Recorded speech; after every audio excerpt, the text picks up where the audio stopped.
Ce qui montre qu'il y a toujours un danger permanent. Alors, comme je l'ai dit, et je ne cesse de le dire, je me répète encore ici, en disant,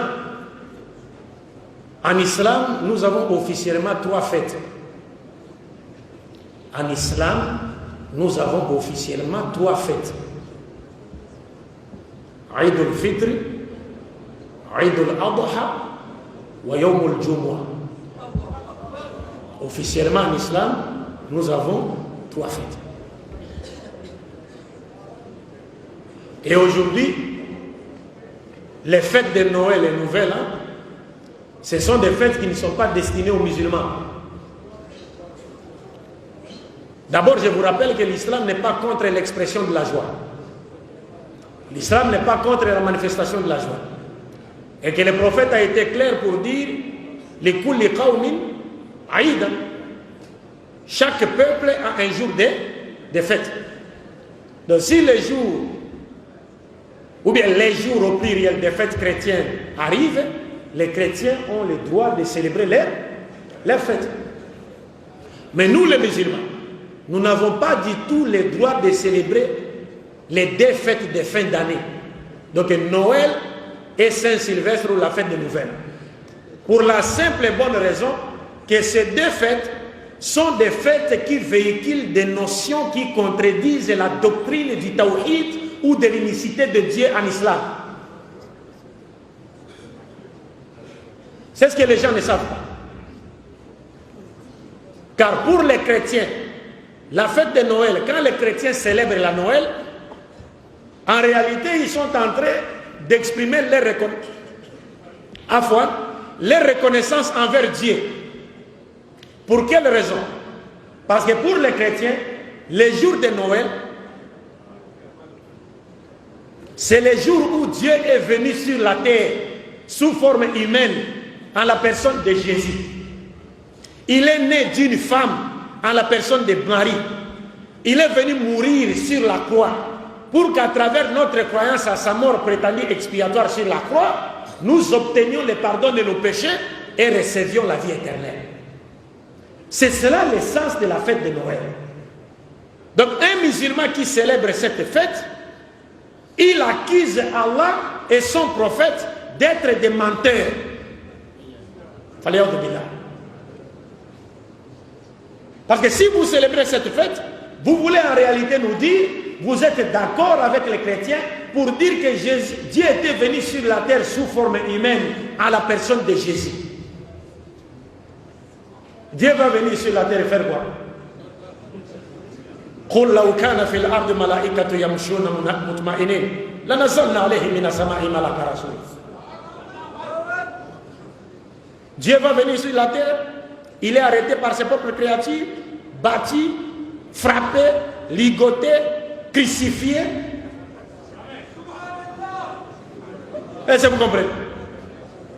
Et à la croix, il crie, mon Dieu, pourquoi m'as-tu abandonné? Et on dit encore, il meurt. C'est-à-dire, les êtres humains le tuent. Donc nous sommes coupables de déicide. Donc on a tué Dieu. Non, celui-là n'est pas le Dieu de l'islam, et moins encore le Dieu de Jésus. Parce que le Dieu de l'islam, c'est lequel? Il ne meurt pas. Et il ne peut pas mourir, parce que c'est lui qui a créé la mort. Et il nous montre clairement que tout celui qui meurt ne peut pas être Dieu.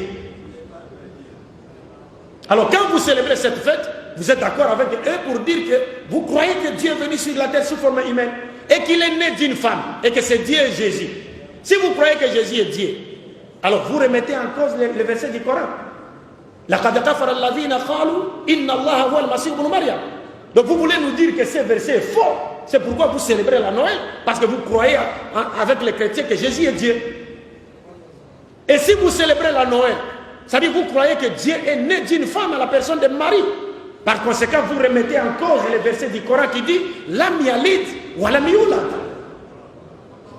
Et si vous célébrez Noël, c'est-à-dire vous êtes avec les chrétiens, d'accord avec les chrétiens, pour dire qu'effectivement Dieu est mort sur la croix, ou que Jésus est mort sur la croix, vous remettez le verset du Coran en cause.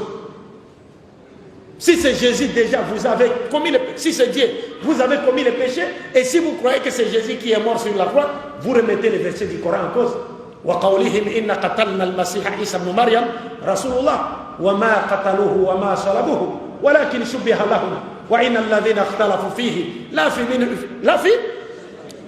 لا في شك منه ما له به من علم إلا اتباع الظن وما قتلوه يقينا بل رفع الله إليه وكان الله عزيزا حكيما. Vous remettez cela en cause. Et la Saint-Sylvestre, le 31 décembre, je l'ai toujours dit, les gens ne se demandent pas pourquoi a-t-on appelé cette fête Saint-Sylvestre. Sylvestre, c'est le nom d'un homme. Qui était Sylvestre? Qu'a-t-il fait pour mériter cet honneur? Sylvestre, mes chers frères et sœurs en islam, c'est le 33e pape de l'église catholique romaine, qu'on appelait Sylvestre Ier. Il est mort le 31 décembre. Et pourquoi lui a-t-on dédié cette journée? Parce que c'est le pape Sylvestre Ier qui a pesé de tout son poids pour que la divinité de Jésus, Uluhiyat Isa alayhi salatu wassalam, soit imposée au concile de Nicée et que tous les Romains croient en cela de gré ou de force. Comme vous avez une bonne connexion du net ici, vous pouvez chercher sur Google. Il y a un documentaire intitulé, appelé, le titre du documentaire, c'est Qui était Jésus? Qui était Jésus? C'est un documentaire réalisé par des chrétiens en Occident, mais ce sont des positivistes, ce sont des scientifiques. Ils vous montrent dans ce documentaire quand est-ce que Jésus était devenu Dieu. Quand est-ce que Jésus était devenu fils de Dieu.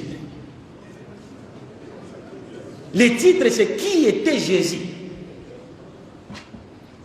Donc c'est Sylvestre Ier qui a fait tout ce qui était à son pouvoir pour que la divinité de Jésus soit prêchée sur toute la surface de l'Empire romain. Donc un musulman qui célèbre la fête 31 décembre, il veut en réalité nous dire, à nous musulmans, qu'il est d'accord avec Sylvestre Ier pour dire Jésus est Dieu. Et vous savez, quand le prophète Mohammed sallallahu alayhi wa sallam est arrivé à Médine, il a trouvé les Juifs en train de jeûner le Yom al-Ashura, n'est-ce pas? Mais le prophète a demandé, mais vous jeûnez pourquoi? Ils ont dit, mais c'est le jour où Dieu a donné la victoire à qui? À Moussa. Sur qui? Sur les pharaons. Et le prophète a dit, nous avons plus de droits, n'est-ce pas, de commémorer ce jour que vous. Regardez, nous, le prophète nous demande de commémorer un jour où Dieu a accordé la victoire aux croyants sur les mécréants.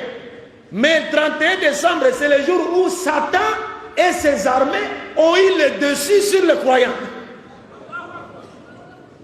Et en définitive, mes chers frères et sœurs, si vous célébrez Noël, vous fêtez Noël et les nouvelles, Saint-Sylvestre, la prophétie de Mohammed sallallahu alayhi wa sallam se réalise à vous.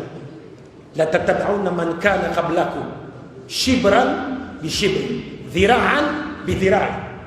Le prophète a dit, vous suivrez ceux qui étaient avant vous. Vous les imiterez pas à pas. Même s'ils rentrent dans un trou, vous les suivrez. Les Sahaba ont dit, Al-Yahoud wa Nasara. Le prophète a dit, Faman. Qui encore? Vous allez imiter les chrétiens et les juifs. Donc quand vous célébrez Noël, vous célébrez la Saint-Sylvestre, vous imitez qui? Les chrétiens.